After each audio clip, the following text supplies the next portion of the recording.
Cristianismo Puro e Simples, livro 3, capítulo 5, Moralidade Sexual. Vamos considerar agora a moralidade cristã no que diz respeito ao sexo, o que os cristãos chamam de castidade.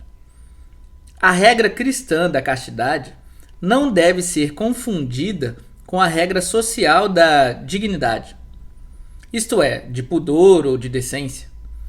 A regra social do pudor estabelece quanto do corpo humano pode ser exposto, quais assuntos podem ser tratados e como usar as palavras de acordo com os costumes de um dado círculo social. Assim, enquanto a regra da castidade é a mesma para todos os cristãos de todos os tempos, a regra do pudor muda. Uma garota das ilhas do Pacífico que quase não usa roupas, e uma dama da era vitoriana completamente vestida podem ser igualmente dignas, púdicas ou decentes, de acordo com os padrões da sociedade em que vivem.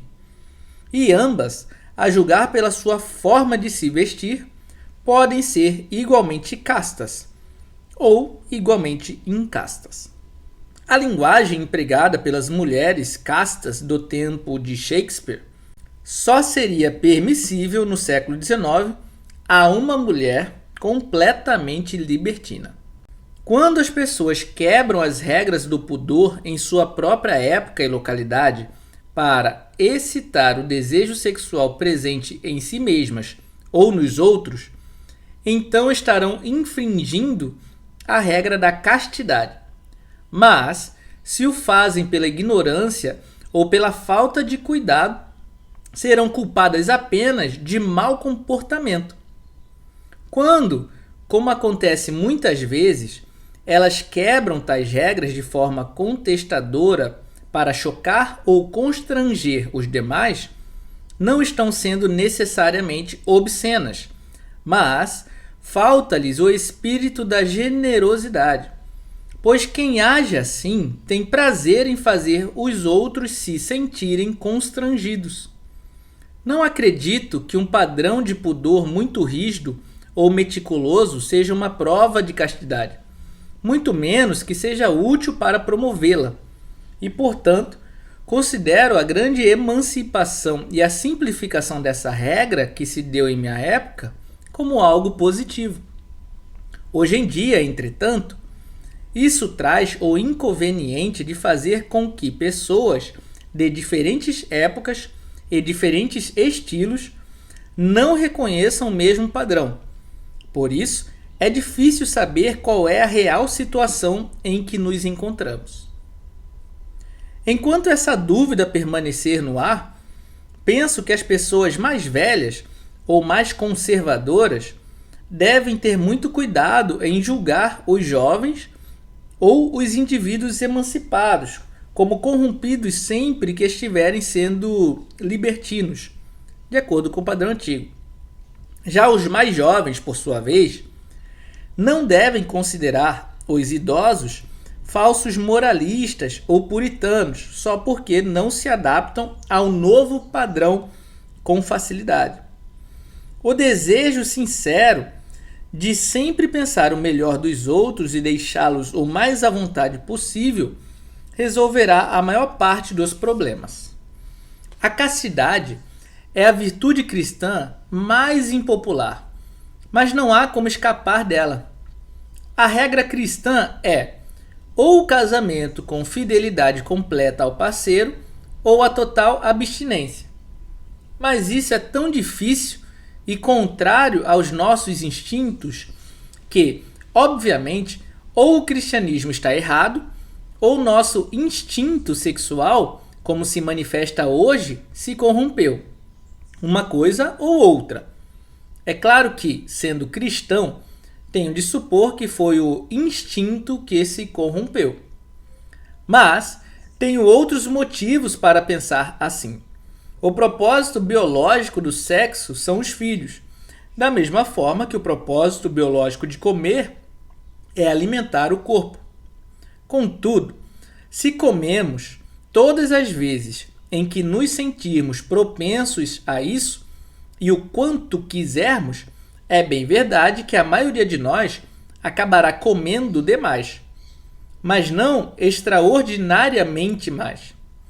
Uma pessoa pode comer por 2, mas não por 10.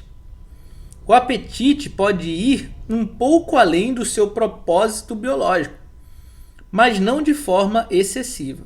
Se um jovem sadio se entregasse ao seu apetite sexual sempre que se sentisse propenso a isso, e se cada ato gerasse um bebê, então em 10 anos ele poderia facilmente povoar um pequeno vilarejo, uma vez que tal disposição excederia seu limite de forma ridícula e estapafúrdia. Vamos explicar o assunto a partir de outra analogia. É possível reunir uma grande plateia para assistir um striptease, isto é, para ver uma mulher despir-se no palco. Mas suponha que você chegue a um país em que fosse possível lotar um teatro, por exemplo, na apresentação de um prato coberto no palco, cuja tampa fosse levantada lentamente e que todos vissem, pouco antes do apagar das luzes, que no prato havia um belo filé e uma fatia de bacon. Será que você não acharia que naquele país algo deu errado no que se refere ao apetite por comida? Do mesmo modo, uma pessoa que tenha sido criada em outro ambiente não pensaria o mesmo sobre o estado do instinto sexual entre nós?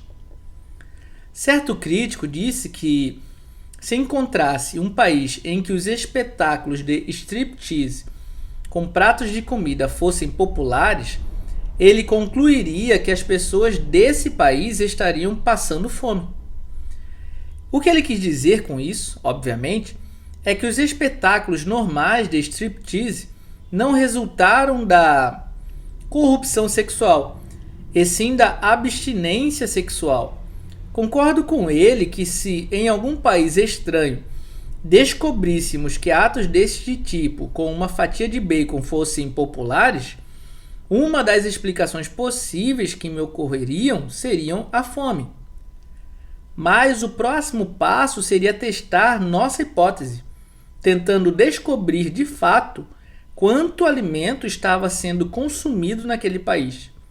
Se a evidência mostrasse que uma boa quantidade de alimento fosse comida, então, é claro, teríamos de abandonar a hipótese da fome e tentar criar outra. Da mesma forma, antes de aceitarmos a abstinência sexual como a causa do striptease, precisamos descobrir evidências de que existe, de fato, mais abstinência sexual na época do que naqueles tempos em que o striptease era desconhecido. Mas é claro que não há tal evidência. Os contraceptivos tornaram a gratificação sexual muito menos custosa dentro do casamento e muito mais segura fora dele do que jamais antes. E a opinião pública é menos hostil a uniões ilícitas e a perversões do que tem sido desde os tempos do paganismo. Tampouco a hipótese da fome é a única que podemos imaginar. Todos sabem que o apetite sexual, da mesma forma que nossos demais apetites, cresce à medida que nos entregamos a ele. Pessoas que estão passando fome podem pensar muito em comida, mas o mesmo vale para os glutões. Tanto as pessoas saciadas quanto as famintas gostam de estímulos novos. Aqui vai um terceiro ponto. Há bem poucas pessoas que querem comer coisas que não sejam comida de verdade e fazer coisas com a comida em vez de comê-la. Em outras palavras, as perversões do apetite por comida são raras, mas as perversões quanto ao instinto sexual são inúmeras, difíceis de curar e tenebrosas. Lamento ter de entrar em todos esses detalhes, mas é preciso. A razão para isso é que você e eu fomos alimentados cotidianamente pelos últimos 20 anos com mentiras consolidadas sobre o sexo. Tivemos de ouvir até cansar que o desejo sexual não difere de nenhum outro desejo natural e que, se ao menos abandonarmos a tola e velha ideia vitoriana de abafar o assunto, tudo neste jardim será maravilhoso. Mas isso não é verdade. No momento em que examinamos os fatos e nos distanciamos da propaganda, vemos que a coisa não é assim.